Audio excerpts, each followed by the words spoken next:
In light of the DLC theory that suggests we may yet see content related to Cyric, the god of strife and lies, I think it high time to talk about the god Cyric proper, in the tradition of my videos concerning Faerûn's gods and theology. Cyric is different from many gods in that we know much, if not everything, about his mortal life, from his birth to divine ascension, and of course the events following his apotheosis. So let us begin with the mortal Cyric. Though men may try to wrest the reins of their destiny from the gods, they are all born at the mercy of nature, bound in 100 ways to those around them. This is how the gods ensure mortals are tied to their world of toil and sorrow. Cyric of Zhentil Keep was no exception. Cyric was born into the lowest ranks of society in Zhentil Keep in the 1330s, the bastard son of a prostitute mother and a malicious Zhentilar officer who never officially acknowledged the existence of his son. In fact, Cyric's father loathed his son so much that he murdered Cyric's mother and sold his own son into slavery, hoping to never again have to see him or deal with him. Cyric was delivered to the southern nation of Sembia, where by fortune he was purchased by a wealthy merchant couple who had hopes of rearing him to be an heir to their winery business, fully intent on keeping his past hidden from Cyric. Cyric thus spent his formative years in relative luxury, oblivious for the longest time to his dark past, until one day, by second hand, he found out the truth, and this made him furious, leading to resentment and even hatred of his adoptive parents over time. This hatred soon grew boundless, and even as his parents' business failed, he murdered them in their sleep and made off to Zhentil Keep on his own, intent on discovering the whole truth for himself, thinking there to be a greater legacy behind the rumors than met the eye. Making off for Zhentil Keep, on the long and arduous trek, Cyric fell ill and became feverish, nearly dying in the process, and in a cruel twist of fate, was captured by Zhent slavers, and so was returned to the place of his birth. But he was soon able to escape, whereupon he joined a local thieves' guild, where he spent some time as a cutpurse. But he soon grew bored with this, and took up the pursuit of adventuring, having heard about a legendary artifact that he sought to steal, an artifact called the Ring of Winter, from frost giants. He barely escaped with his life, though, and only managed to escape through the timely intervention of one Kelemvor, a warrior adventurer, and Adon of Soon, a cleric.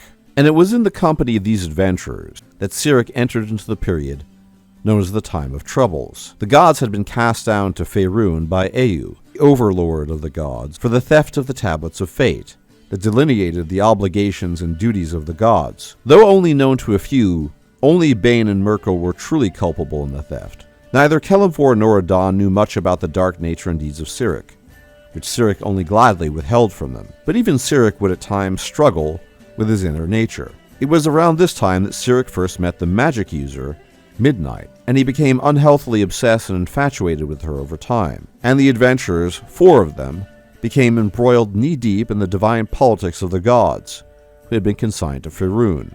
Together they successfully freed Mystra from the clutches of Bane, only to see her destroyed by the god Helm, whom Eu had appointed as guardian of the celestial stairway, the pathway back to the planar realms of the gods. But Cyric's murderous nature soon became apparent, as after his friends had been captured, he murdered most of the guards gratuitously, claiming it had been necessary, and still later he murdered his former mentor from the Thieves Guild that he used to be a member of.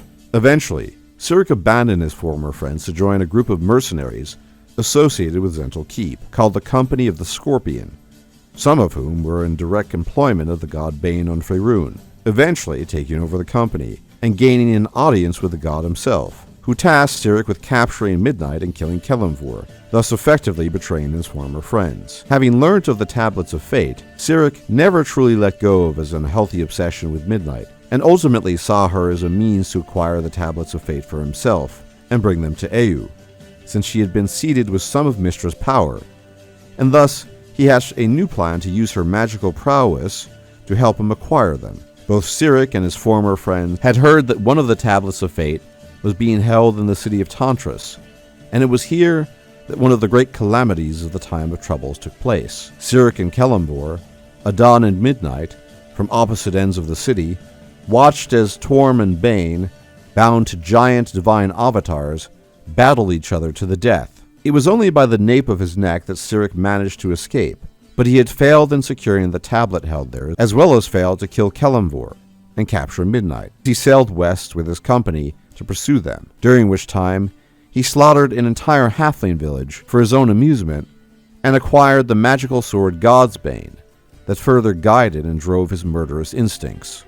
The final straw with his former travel companions came when Cyric managed to sneak into their camp but was caught by Kelemvor, who immediately confronted him, and the two ended up fighting a near-fatal duel with each other. Midnight, who had not yet come to terms with Cyric's evil nature, protested, hoping Cyric would rejoin their group, and as Kelemvor had gained the upper hand, Cyric took advantage of it, escaping and murdering their halfling friend Sneakabout in the process. After this, it was clear to all that Cyric was a vicious murderer, a liar, and wholly untrustworthy. It was around this time that a series of horrific murders were taking place across the heartlands of Faerun, which almost certainly suggested the work of Baal, the Lord of Murder. Midnight was so distraught by the revelation of Cyric's cruelty that she sought him out to confront him alone, but was kidnapped by Baal. And as Midnight held a fraction of Mystra's power in her, given to her to preserve the goddess's essence, Baal recognized this and sought this power for his own, in order to recover the Tablets of Fate. Despite all of the horrific events and shattered trust, Kelemvor, Cyric, and Adon put aside their differences in an effort to rescue Midnight. The three confronted the avatar of Baal and wore him down in order for Cyric to strike a killing blow with his sword Godsbane, which led to a blast of divine energy, knocking them all unconscious.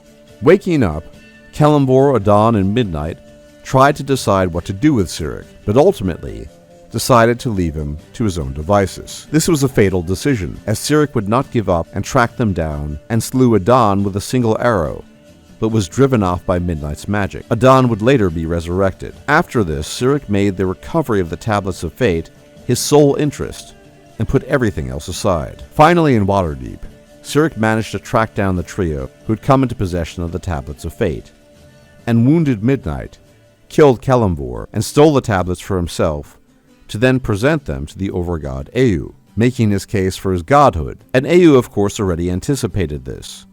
And in granting him godhood, Eu said the following to Cyric: "Do not thank me, evil Cyric. Being god of strife, hatred, and death is no gift." "It isn't?" Cyric asked, furrowing his brow in puzzlement. "You desired godhood, control over your destiny, and great power," Eu said. "You will now only have two of these: godhood and power, to exercise as you will in the realm of the dead, and all of the suffering in Toril will be yours as well, to cause and inflict as you wish. But you will never know contentment or happiness again." Thus ended the time of troubles, and thus began Cyric's brief but event-filled tenure as a god. As a god, he was no less evil than as a mortal. If anything, his malevolence grew manifold. Initially, having been granted the portfolios of three powerful evil gods, Cyric was one of the most powerful gods in the realms, being the lord of the dead, murder, and strife. But it was not that simple with these worshippers, whose gods had recently perished, and turned many to his faith, as not all were willing, and many maintained faith in their old gods. This was particularly true of Bane and his worshippers in Zhentil Keep, who, despite their common evil, were of very different personalities. Bane having been strict and orderly, and Cyric anything but. And so in Zhentil Keep, by Cyric's clergy, in order to root out Baneite loyalists, which were only partially successful, and later turned out to be in vain, as Bane's son, Iyaktug Zvim, had temporarily taken hold of his father's portfolio of hatred and tyranny. And still later, Bane himself was resurrected through the body of his own son, who had only been a seed planted to bring Bane back in case of his death. Virtually all of Bane's former faithful abandoned Cyric to return to the fold of the Black Lord, and so Cyric quickly lost his power base in Zhentil Keep. With Merkel and Baal, the situation was much more complicated, and Cyric acquired and retained many of their worshippers for a time. And it was around this time that Cyric additionally murdered Lyra, the goddess of illusion and deception, stealing her portfolio, all the while plotting the downfall of the entire pantheon. Cyric's grand ambition as a deity was to get all of Faerun, including the gods themselves, to worship him and acknowledge him as the sole god. After the time of troubles, Eu had decreed that the gods' power would be limited by the number of worshippers they had, and thus did Cyric seek to blot out all the other gods. No god prior to him had ever attempted this, largely respecting their boundaries. To this end, he sought to create an artifact, a tome containing the false life of Cyric, of such power that all who read it and its lies would become convinced of its truth, even gods, a fact that would come back to bite Cyric in the ass. This book was called the Cyric, and it was filled from cover to cover with lies about the life of Cyric, of his supremacy, of his perfection, and of the need of all to worship him. After hundreds of failed attempts, Cyric personally commissioned a blind scribe, Rinda, to pen the book, and this took place just before the resurrection of Bane. And so behind his back, Cyric's own priest, Fuzul-Chembrel, former cleric of Bane, the god of knowledge, and Mask, the god of thieves and intrigue, worked against him to pen a true life of Cyric. Cyric had also organized a full-scale invasion of Zhentil Keep by raising an army of giants and dragons, with the sole purpose of presenting himself as savior of the city by defeating them, and thus increasing his worship. But none of these plans ever came to fruition. Cyric had been had.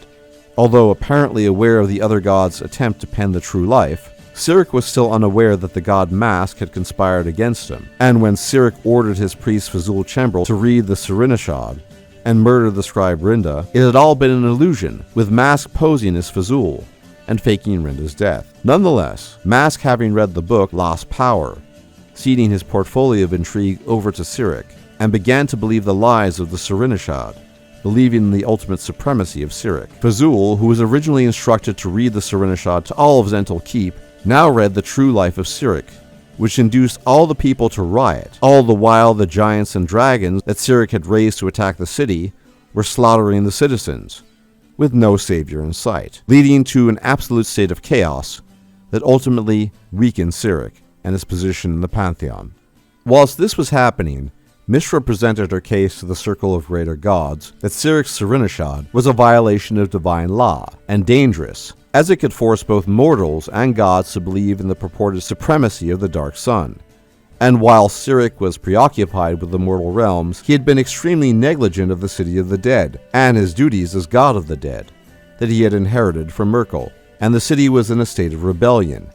A rebellion led by the spirit of Kelemvor himself, whom Cyric had been searching for years, who had been hidden from him by Mask, who had planned on stealing Cyric's portfolio of lies, and who had helped foster insurrection and rebellion in the city of the dead, disguised as his magic sword, God's Bane, whispering lies into Cyric's ear, and ultimately, Cyric had read the Cyric himself, and was driven mad by it. Weakened by his madness, and the loss of faithful both in Zhentil Keep, as well as the city of the dead, the spirit of Kelemvor engaged the weakened and mad god Cyric in combat, somehow gaining the upper hand. Having triumphed, almost as if by democratic vote, the denizens of the city of the dead, tired of the abuses of Cyric, elevated Kelemvor to the position of god of the dead, with Cyric losing still more power to his hated rival. Though having been driven mad by reading his own book, Cyric nonetheless retained his cunning and guile, and continuously sought the death and destruction of both Mystra and Kelemvor. He had relocated to the plane of Pandemonium, a plane of chaos and evil, and created a realm for himself called the Supreme Throne. During this time, he managed to orchestrate events that led to a radical transformation of Kelemvor from a justice-seeking god of the dead to a passionless neutral one, which further led to the destruction of his relationship with Mystra, as Kelemvor refused to allow one of Mystra's former faithful, Adon himself, to be released into her charge, as he had died mad and without faith. Then there was a gathering of the greater powers of Faerun, where all of the new gods Mystra, Kelemvor, and Cyric were put on trial to demonstrate their competence as gods. And it was finally here that Cyric, upon hearing the true life of Cyric, came to his senses and regained his sanity, though having lost much of his power, retaining only the portfolios of strife, murder, and lies up until this point, but felicitously for him, having destroyed the love and trust of those he hated most, Mystra and Kelemvor, and so he was satisfied, if only for a time. Virtually a decade later, Cyric manipulated Tyr into fighting Helm, which resulted in the latter's death, and still later, egged on and manipulated by Shar, Cyric slew Mystra in the year 1385 DR, bringing about the Spell Plague, and a period of unprecedented chaos and destruction in the realms. As punishment, the gods Tyr, Lathander, and Sun imprisoned him in his realm, the Supreme Throne, purportedly for 1,000 years. But since the Second Sundari and the return of many of the gods, Cyric II has resurfaced in hushed whispers, calling to his faithful.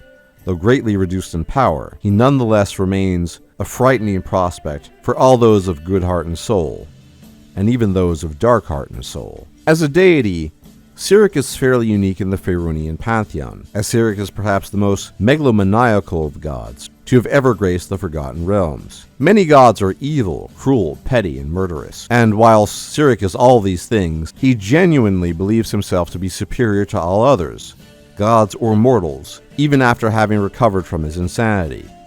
He has greatly been reduced in power, though he retains the portfolio of strife and lies, having ceded the others to other gods, but that has not prevented him from plotting as he ever does. He is, after all, the god of strife. He is chaotic, disorganized, and thoroughly malicious, and, again, almost uniquely, Cyric has no divine allies, as all powers, good or evil, loathe him, and justifiably do not trust him. And in turn, he trusts none of them. Cyric's backlog of betrayal, constant plotting, and murderous intent make for the perfect potential antagonist in the form of the Dark Sun theory, if it turns out to be true. As Larian loves having gods involved, I can think of no other reason as to why there would have been a Dark Sun mention in a note in the epilogue of Baldur's Gate 3. A dark sun in white sky, and an offer, or perhaps a warning. It sounds, more than anything, like a warning. And going forward, if the theory turns out to be true, you will be well armed with the knowledge of what might be the most malicious and dangerous god in all of the Forgotten Realms. Thank you everyone for watching. If you like the content, you can leave a like, comment, share, and subscribe, as it really helps out the channel. Much appreciated.